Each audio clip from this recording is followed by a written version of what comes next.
रात का टाइम है, तुम अपने कमरे में सो रहे हो। अचानक तुम्हारे फोन पर कॉल आता है। तुम फोन उठाते हो और बात करते हो। कॉल की दूसरी तरफ तुम्हारा वही दोस्त है जिसे तुम बचपन से जानते हो।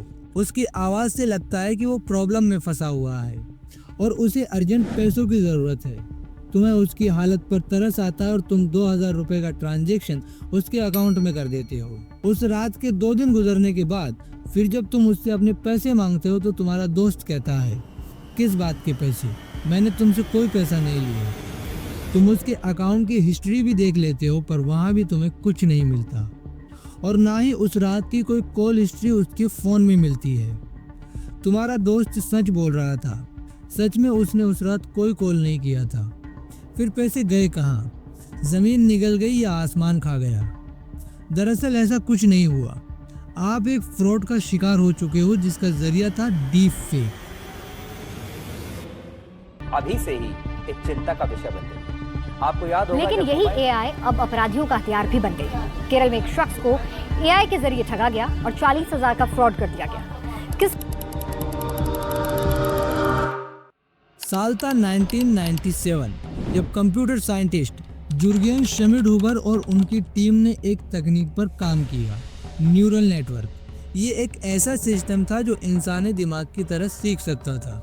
उस समय किसी ने नहीं सोचा था कि यही टेक्नोलॉजी एक दिन डीप फेक जैसी खतरनाक चीज बना देगी। अब बात आती है असली गेम चेंजर की। 2014 में एक नौजवान रिसर्चर इयान गॉडफेलो ने एक नई एआई तकनीक डेवलप की जिसका नाम था गेन्स, जनरेटिव एडवर्सरियल नेटवर्क। ये तकनीक 2 एआई मॉडल्स को आपस में लड़ाकर उन्हें बेहतर बनाती थी। यहाँ 2 एआई मॉडल होते हैं। जनरेटिव एआई जिसका काम होता है एक नकली इमेज बनाना, डिस्क्रिमिनेटर एआई जिसका काम होता है इस इमेज को प्रॉपर चेक करना कि ये रियल है या फेक। अगर नकली इमेज पकड़ी जाती है तो जनरेटिव एआई उसे फिर से रीजनरेट करने में लग जाता है। फिर से उसे चेक किया जाता है और ऐसा तब तक किया जाता है जब तक कि इमेज पूरी तरह रियलिस्टिक नहीं बन जाती।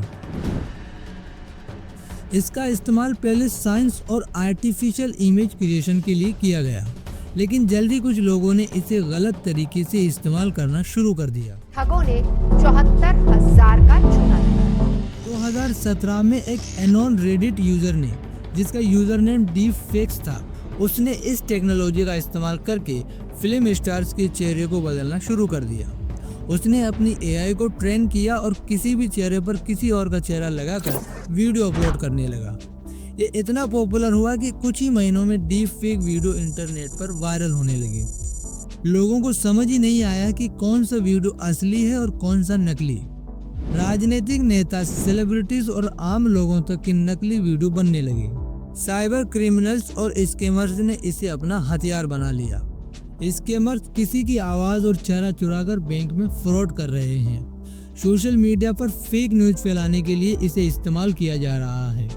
राजनीतिक में प्रोपेगेंडा और अफवाहें फैलाने के लिए डीप फेक का मिसयूज हो रहा है। आम इंसानों को ब्लैकमेल करने तक के मामले सामने आ चुके हैं। डीप फेक एक क्रांतिकारी तकनीक थी, लेकिन अब ये सबसे खतरनाक डिजिटल हथियार बन चुकी है। हाल ही में इन्फोसिस के फाउंडर नारायण मूर्ति का एक deep fake video social media पर वायरल हुआ।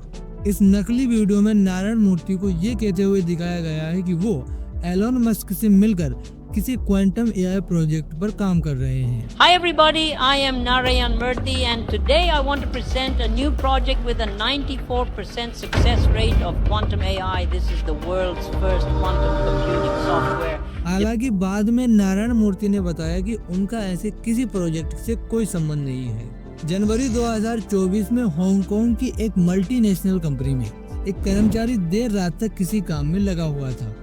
अचानक उसके पास एक ईमेल आता है और उसके तुरंत बाद वीडियो कॉल। जैसे ही वो कॉल रिसीव करता है तो उसे दिखता है कि वीडियो कॉल में उसी कंपनी के CFO, चीफ फाइनेंस ऑफिसर मौजूद हैं। उन्होंने उसे तुरंत आदेश दिया कि कंपनी को पैसों की जरूरत है, फंड ट्रांसफर करो। कर्मचारी को शक तो हुआ पर कुछ नहीं कर सका। अगले दिन खबर आई कि कंपनी में $25 मिलियन, लगभग 218 करोड़ रुपए का फ्रॉड हो चुका है। फ्रॉड का जरिया फिर से वही deep fake. Deep fake video पहचानना आसान नहीं है। लेकिन कुछ खास पॉइंट पर ध्यान देकर इसे पहचाना जा सकता है। डीप फेक से बनाई गई वीडियो असली तो लगती है, लेकिन ध्यान से देखने पर इनमें कई गड़बड़ियां होती हैं। आंखों की झपकने की दर असामान्य होती है, मुंह से बात करने में होंठ सही से सिंक नहीं होते, स्किन टेक्सचर स्मूथ या प्लास्टिक जैसा लग सकता है, लाइटिंग और शेडो नेचुरल नहीं लगते। अगर फिर भी समझ न आए तो इंटरनेट पर कुछ टूल्स हैं जिनसे ये पता लगाया जा सकता है कि कोई वीडियो या इमेज रियल है या नहीं। Deepware scanner, Sensity AI, Microsoft video authenticator. ये tool machine learning, artificial intelligence और कंप्यूटर विजन के एडवांस एल्गोरिदम पर काम करते हैं।